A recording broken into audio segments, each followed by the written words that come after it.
Amém, irmãos? Nós estamos no horário, vamos aqui rapidão. Lucas capítulo 2, versículo 25. Nós vamos dar um exemplo do que é permanecer e não se ausentar. Eu vou ler aqui para vocês rapidão. Lucas capítulo 2, versículo 25 ao 32. Eu preciso ler bem rápido para a gente ganhar tempo. Eu não queria ler muitos versículos, mas é necessário. Capítulo 25 diz assim. Capítulo 2, perdão, versículo 25. Diz assim: havia em Jerusalém um homem chamado Simeão, que era, justo, piedoso, que esperava, olha aí, que esperava a consolação de Israel, e o Espírito Santo estava sobre ele. Fora-lhe revelado pelo Espírito Santo que ele não morreria antes de ver Cristo do Senhor. Movido pelo Espírito, ele foi ao templo, e quando os pais trouxeram o menino Jesus para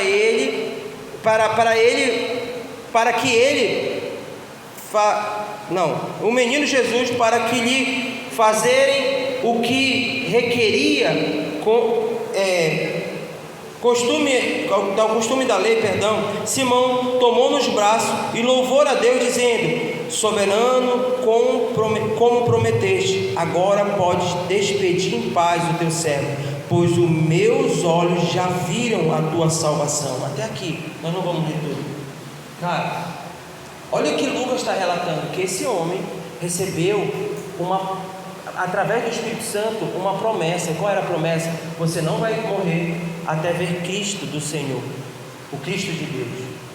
E sabe o que ele está fazendo? Ele está debaixo dessa palavra, permanecendo, esperando e não se ausentando. Por quê? Porque quando ele chega no templo, o Senhor chega no colo do seu pai José, da sua mãe Maria. Eu te pergunto, ele tinha promessa? Amém?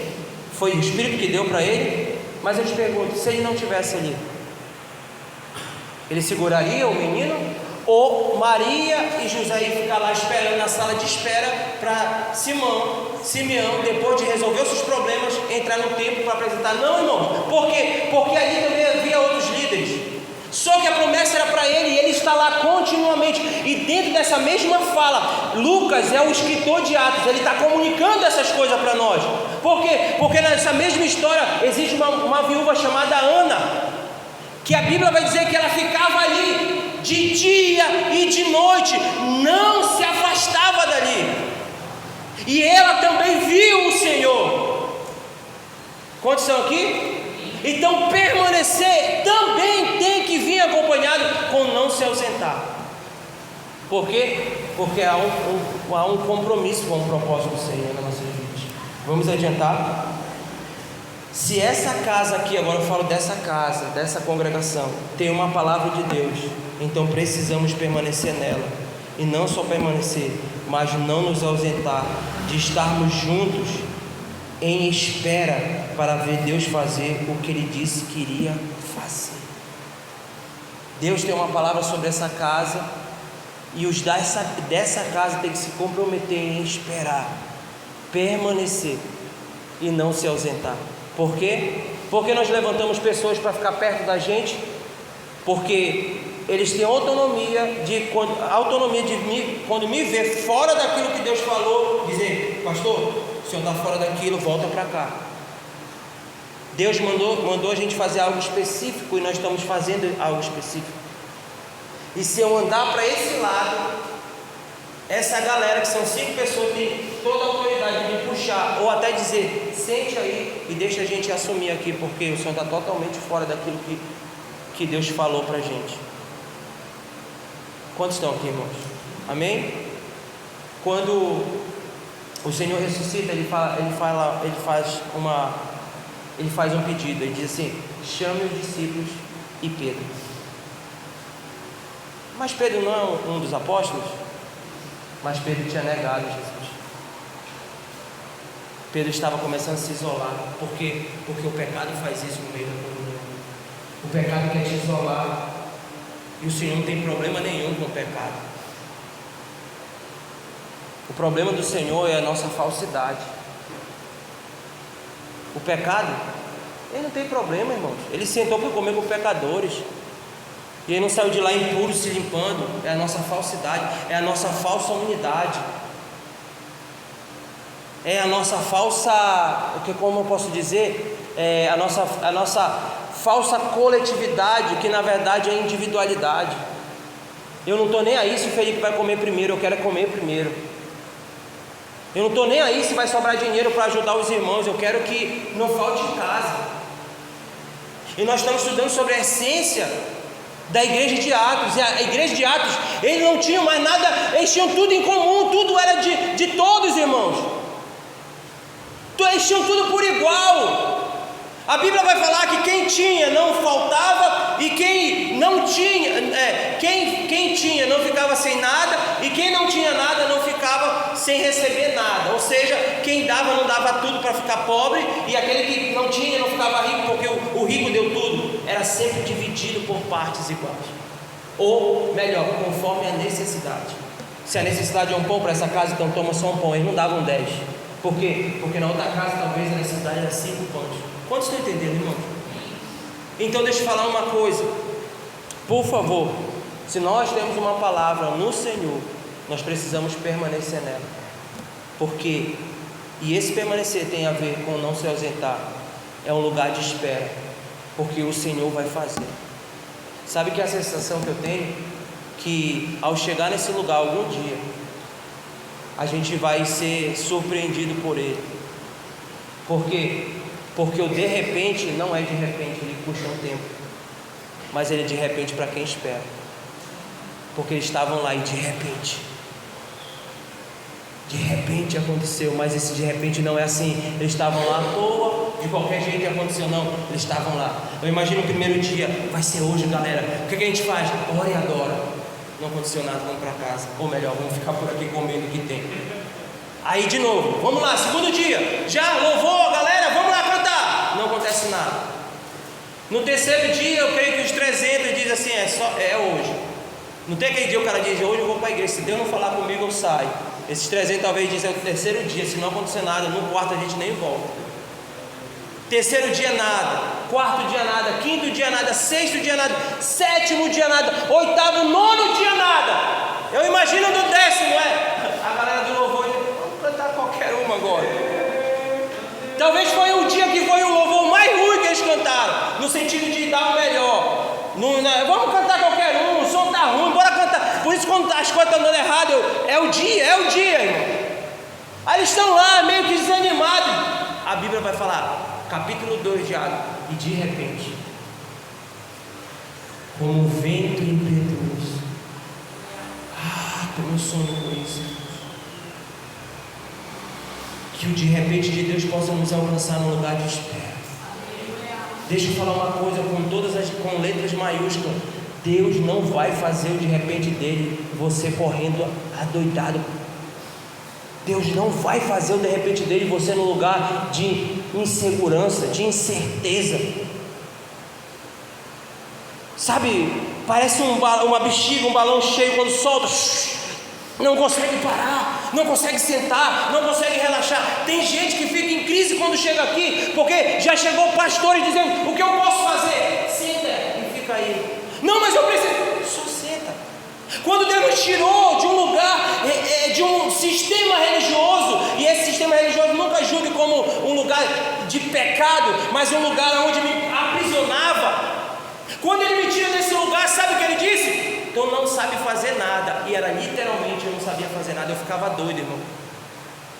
Porque eu dizia, Senhor, Ele dizia, não faz. Não, Senhor, mas se a gente fizesse, não faz. Eu vou voltar a falar com muita modesta parte. Irmãos, eu sei pregar sem Deus. Irmãos, eu sei fazer sem Deus.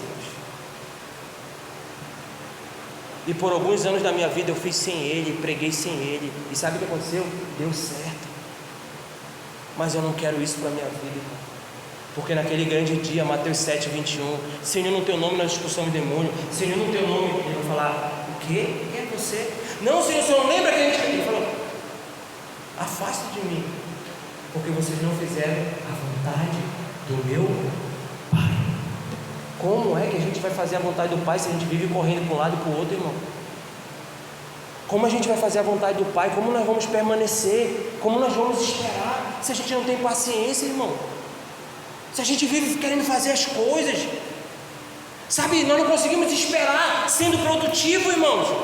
Nós achamos que, irmãos, esperar para alguns é danoso, no lugar dessa mentalidade errada. Sabe por quê? Porque quem está no lugar esperando sem ter uma mentalidade do propósito do Senhor, esperar é como, agora eu estou de férias sem fazer nada. Sabe o que acontece? O cara não quer mais orar, não quer ler mais a Bíblia. Por quê? Porque agora ele não canta, ele não prega, ele não fica recebendo os irmãos ali, ele não fica servindo água, então ele não é mais um líder. Eu conversei com o pastor na mesa de casa tomando um café, que ele falou: pastor, não desista do que vocês estão fazendo, eu acredito no que vocês estão fazendo. Eu falei: pastorzão, então por que o senhor não pula do barco, vem para cá, mano? Ele falou assim: pastor, porque eu tenho medo de deixar de pastorear e me desviar. Eu tenho medo de parar de pastorear e não ler mais a Bíblia e não orar. Ele está preso no serviço, irmão. Deixa eu falar uma coisa bem clara: Deus não quer o teu serviço. Deus não está com falta de mão de obra.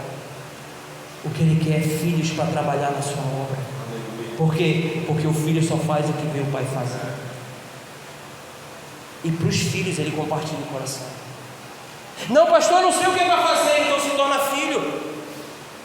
Porque vai ter hora que o pai vai dizer: só senta. Não, agora levanta, vamos fazer algo. E vamos fazer juntos. Eu fiz muita coisa para Deus, mas agora eu quero fazer com Deus. Porque para Deus pode ser as minhas vontades, disfarçada em nome do Senhor. Já viu? Não, nós vamos fazer em nome do Senhor, mas eu quero ver um benefício para mim, irmãos. Não vamos fazer a noite das primícias. Primícia do quê? Para me trazer perfume da Boticário para o pastor? Para me lavar o pé do pastor? Primícia para quem? Vamos fazer a primícia, irmão. Juntou, irmão. Aqui a gente já fez isso e não é se gloriando. Toda a oferta que entrou, que não é tanto também, irmão, não foi 4 mil reais. Toda a oferta que entrou uma senhorinha aqui, ó. O Senhor disse: pega tudo que tem aqui dentro e dá para aquela senhora. Ela não tinha o dinheiro do aluguel. Meu Deus, faltou até. Acende lá que tá.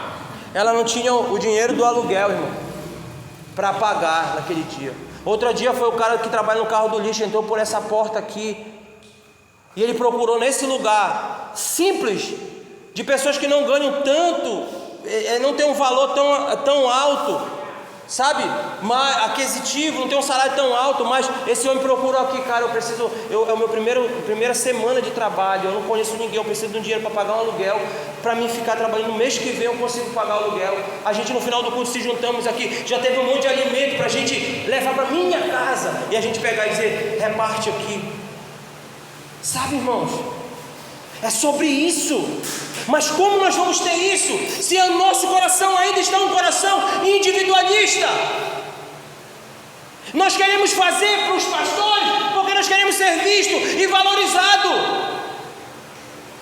Sabe o que ele disse? Quando tua mão direita der uma oferta, esconde a outra. O que é isso? Não faz festa, não anuncia. Quantos estão entendendo, irmãos? É sobre isso. É sobre essa igreja que o Senhor vai vir. Sobre esse prédio, não. Sobre a igreja dele. E a igreja dele qual é? É o seu corpo. Por ela ele amou e deu a sua vida. Quantos estão comigo, irmão? Amém? Eu já me quero pregar. Vamos lá. Que a igreja, que igreja seremos se não entendemos o tempo da espera? Fica essa reflexão. Que igreja seremos, irmãos, se não entendemos o tempo da espera? Qual é a igreja que nós vamos ser?